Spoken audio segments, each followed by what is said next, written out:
Hi అండి. Video నచ్చినట్లయితే ఒక చిన్న లైక్ చేసి సబ్స్క్రైబ్ చేసుకొని మన ఛానల్కి సపోర్ట్ చేసేయండి. మార్నింగ్ అయితే పిల్లలకి టిఫిన్కి అయితే ఇదిగోండి బొంబాయి చట్నీ చేశాను. బొంబాయి చట్నీలో ఆనియన్స్ తక్కువగా వేసేసి కొంచెం క్యారెట్ వేసాను అనమాట. చాలా బాగుంటుంది ఇలా చేసుకుంటే. పూరికి అయితే ఎక్కువ ఆనియన్స్ వేసి చేసుకుంటాం కదా, అలా కాకుండా ఇలా క్యారెట్స్, బీన్స్, క్యాప్సికమ్ ఇట్లంతా వెజిటేబుల్స్ అన్నీ వేసుకొని ఇలా బాంబే చట్నీ చేయండి. చాలా బాగుంటుంది అండ్ టేస్ట్ బాగుంటుంది, హెల్త్కి కూడా చాలా మంచిదనమాట.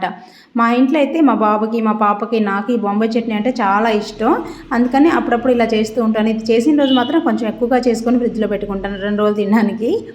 ఇంక ఇక్కడైతే లంచ్కి అయితే టమాటో రైస్ చేశానండి. ఈ బాంబే చట్నీకి అయితే రాగిపిండి దోశలు అయితే వేసాను. ఇంకా టమాటో రైస్ చేసి ఈ విధంగా బాక్స్ అయితే పెట్టేశానండి.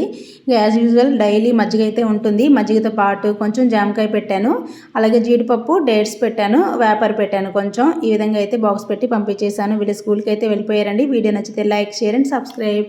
Thank you for watching friends. Like చెప్తే ఒక చిన్న లైక్ చేయండి.